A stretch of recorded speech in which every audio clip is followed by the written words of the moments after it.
नीलकंठ वर्णी वन विचरण करते हुए वेंकटाद्रि के मार्ग पर पहुंचे।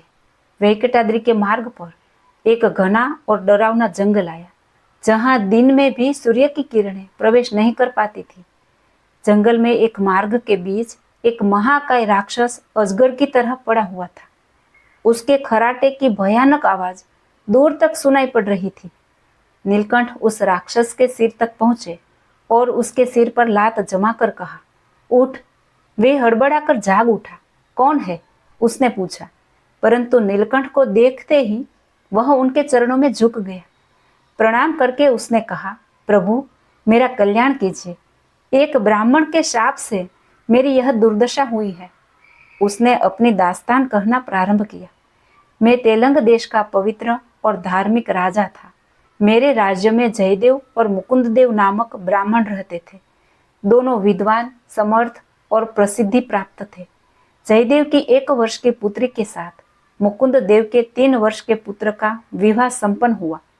कुछ वर्ष के बाद मुकुंद देव का पुत्र मोतीजरा रोग से ग्रस्त हो गया। रोग से वह अंधा हो गया।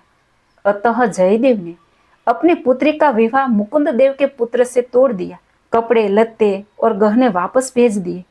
इससे मुकुंद देव आग बबूला होते हुए मेरे पास आकर न्याय मांगने लगा।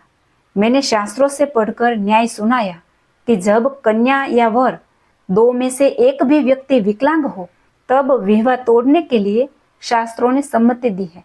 यह सुनकर मुकुंद देव क्रोध से आग बबूला हो गया। उसने कहा, शास्त्र की अपेक्षा कुल, धर्म और रीति रिवाज महान है। इसीलिए आप कन्या के पिता से कहिए कि वह अपनी पुत्री का विवाह मेरे पुत्र के साथ करे।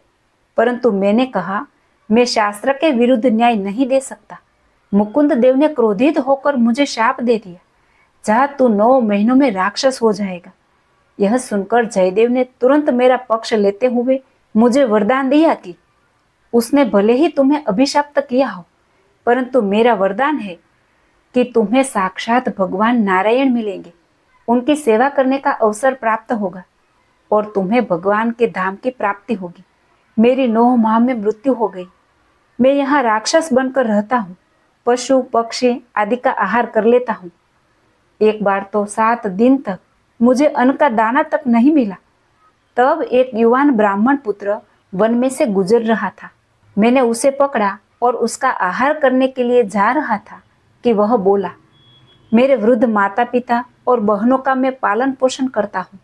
अपनी बहनों का विवाह निश्चित करने जा रहा हूँ। इसीलिए आप मुझे छोड़ दीजिए। यदि आप मुझे नहीं छोड़ेंगे तो अजगर की तरह यहाँ जड़ होकर पड़े रहेंगे। मैंने उसकी बात नहीं मानी। मैं उसे खा गया। तब से जड़ एवं आलसी अजगर की तरह वन में पड़ा हूँ। आज मेरे सिर को आपके चरण का स्पर्श हुआ, इसीलिए मेरा उद्धार हुआ है। इतना कहकर राक्षस नीलकंठ के चरणों में झुक गया। नीलकंठ ने आशीर्वाद देते हुए कहा, जाओ, तुम्हारा कल्याण होगा। तुम्हारा अगला जन्म काठियावाड़ में होगा और मेरे आश्रय में तुम्हें भक्ति और मेरा अक्षरधाम प्राप्त होगा। आशीर्वाद देकर नीलकंठ आगे बढ़े और राक्षस ने शरीर त्याग दिया। जय श्री स्वामीनारायण।